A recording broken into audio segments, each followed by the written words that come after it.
Queens of Europe. Eleanor of Aquitaine. Eleanor of Aquitaine, Duchess in her own right and Queen of France at 15. She traded an unhappy marriage with King Louis VII for a younger man whom she helped make King Henry II of England. But when their marriage turned sour as well, she supported their sons against him in one of the worst family feuds in history. Eleanor was the eldest child of William X, Duke of Aquitaine, and Eleanor du Châteauroux. Her maternal grandmother was the longtime mistress of her paternal grandfather. The adulterous couple arranged a marriage between their children, who were luckily not close blood relatives. Eleanor was named after her mother, Eleanor. Her name in French, Eleanor, is from the Latin alia Eleanor, which means the other Eleanor. Her parents kept a bonny and glittering court that was renowned throughout Europe. Unlike most noble girls of the time, Eleanor's father ensured that his bright daughter had a top-quality education. She learned arithmetic, astronomy, literature, and history, riding, hawking, and hunting. She also acquired the feminine skills of household management, embroidery, conversation, dancing, and games such as backgammon and chess. She also played the harp and sang. Eleanor was described as outgoing, lively, intelligent, strong-willed, and beyond beautiful. She was followed by a younger sister, Petronilla, and then a younger brother, William. As the only male child, William was heir to the Duchy of Aquitaine, but at 4 years old, both he and their mother died of illness. The 8-year-old, motherless Eleanor now became the heir presumptive. When Eleanor was 15, her beloved father fell gravely ill. He took his 2 daughters to Bordeaux and left them in the protection of his most loyal vassal, the archbishop. He feared that upon his death, nobles would kidnap the young girls and marry them in order to take control of Aquitaine. With his dear daughters in safe hands, William went on pilgrimage. While there, he dictated a will that bequeathed his domains to Eleanor and appointed King Louis VI of France as her guardian. He then died at the age of 38. As Duchess of the most valuable territory in France, teenage Eleanor was now a highly eligible heiress. When William's loyal vassals crossed the Pyrenees and reached King Louis to inform him of the situation, the king moved quickly to engage Eleanor to his own son, thus bringing Aquitaine under the control of the French crown and greatly increasing its power. 17-year-old Prince Louis rode to Bordeaux with 500 knights and married Eleanor almost immediately. Following the wedding, the couple were enthroned as Duke and Duchess of Aquitaine. The newlyweds set out on a tour of their provinces, but within a few days, news reached them that Louis's father had died of dysentery. They returned to Paris, where they were crowned King and Queen of France on Christmas Day. Louis was the second-born son, and as such was trained for the priesthood from an early age. But when his older brother Philip died in a horse-riding accident, Louis became the heir. Though his life changed, he remained a deeply pious man. He adored his beautiful and worldly young bride and granted her every whim, spending buckets of money on her. Eleanor was less impressed with Louis. She had grown up with tales of gallant, chivalrous knights and instead found herself married to a prudish, rather puny boy. Neither did she enjoy life in the frigid and uptight north. Her southern manners and clothing scandalized the court, especially her mother-in-law, Adelaide of Maurienne. Eleanor's sister, Petronilla, fell in love with Count Raoul of Vermandois, who was inconveniently already married. King Louis allowed him to annul his marriage, but his first wife's brother, Count Theobald II of Champagne, went to war with the king in response. Raoul and Petronilla were duly excommunicated by the Pope.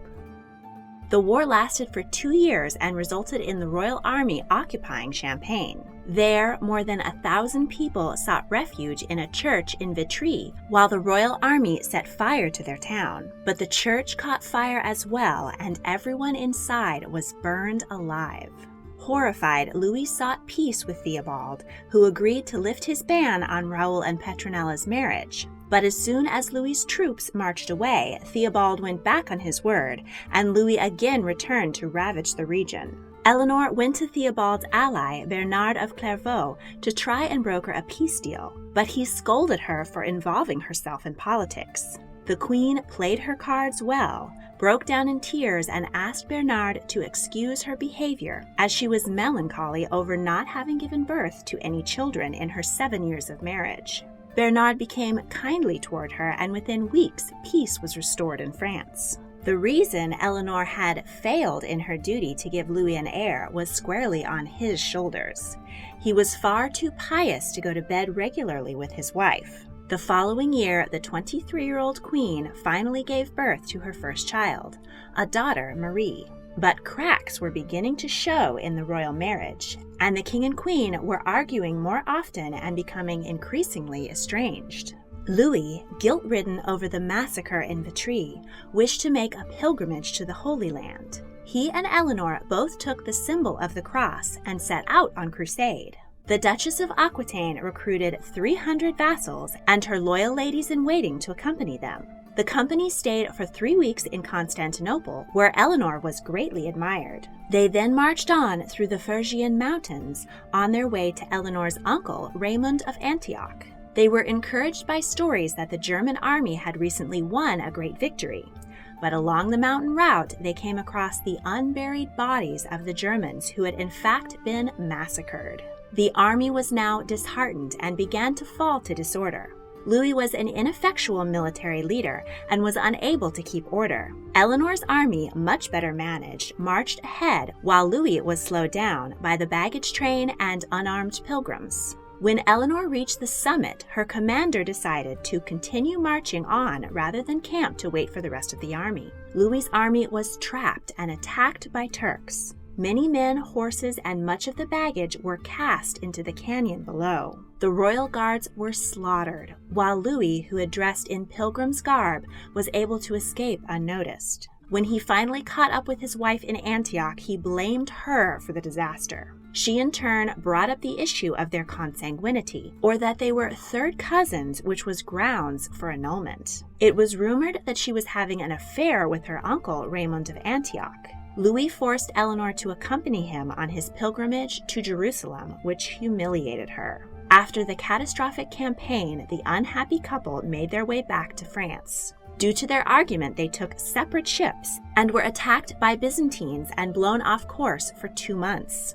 They were nearly given up for dead, but Eleanor's ship eventually made it to Italy, where she took the opportunity to ask the Pope for an annulment. He refused and tried to reconcile the royal couple. When Louis finally joined his wife in Rome, the Pope led husband and wife to a special bed he had prepared for them and encouraged them that with his blessing they would surely conceive.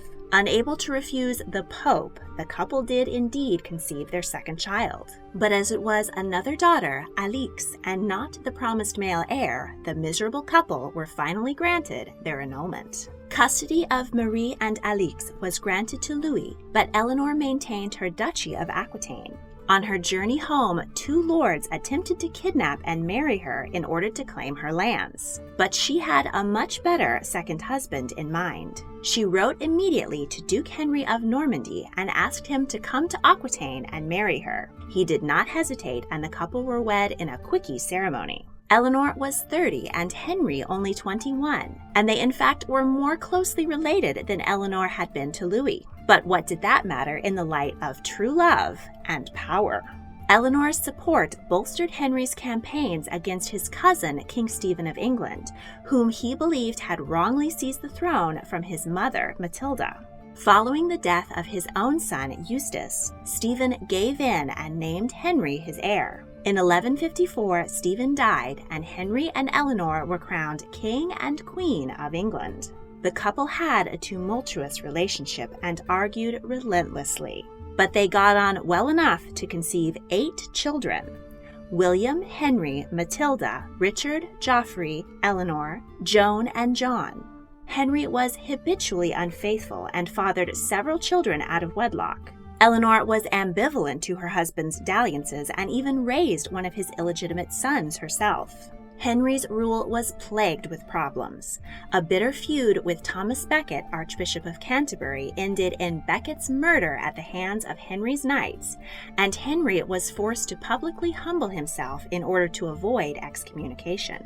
The king frequently attempted to exercise power over Aquitaine, but the lords there would only answer to Eleanor. Eleanor's eldest son, William, died at the age of 3. Her second son, Henry, married Margaret of France, the daughter of her ex-husband, Louis, and his second wife. After 15 years of marriage, Eleanor and Henry had had enough of each other. When their daughter Matilda married Henry of Saxony, Eleanor accompanied her and decided to stay in France. The mother and daughter, along with sons Richard and Geoffrey, set up what became known as the Court of Love, which was dedicated to the virtues of courtly love and chivalry. Marie, Eleanor's oldest daughter by King Louis of France, was a frequent guest.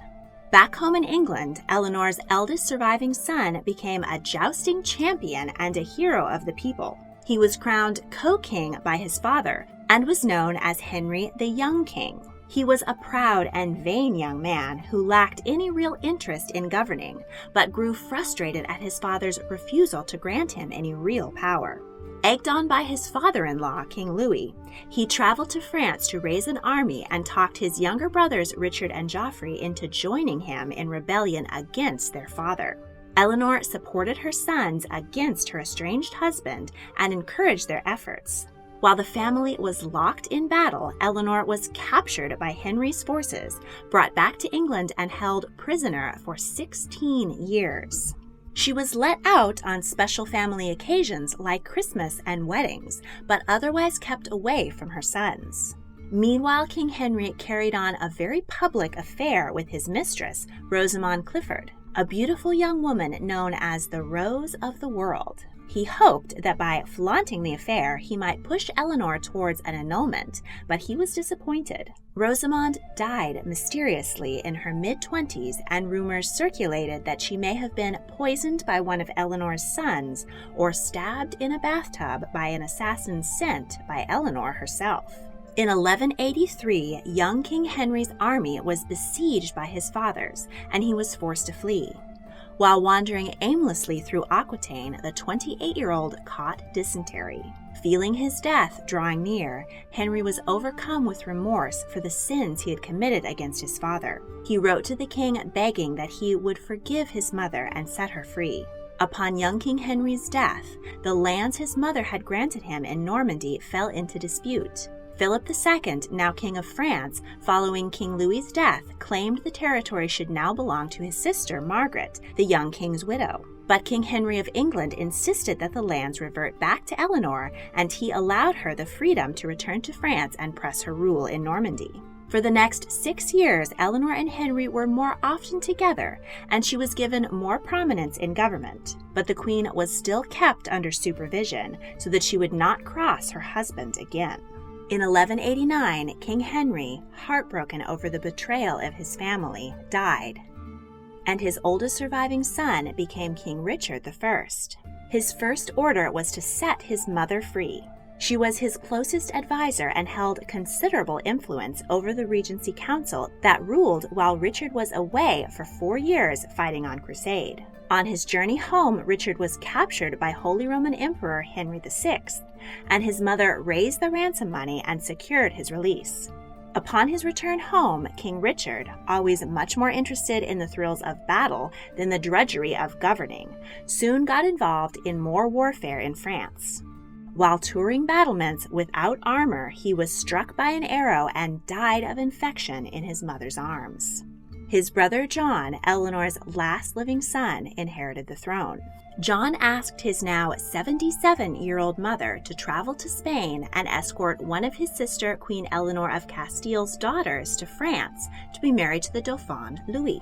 Eleanor met her 2 granddaughters and judged that the younger, Blanche, was better suited to be a queen. She and the 12-year-old set out across the Pyrenees, but Eleanor fell ill and entrusted Blanche to the care of the Archbishop of Bordeaux, as young Eleanor had been more than 50 years earlier. The Archbishop now saw Blanche safely the rest of the way.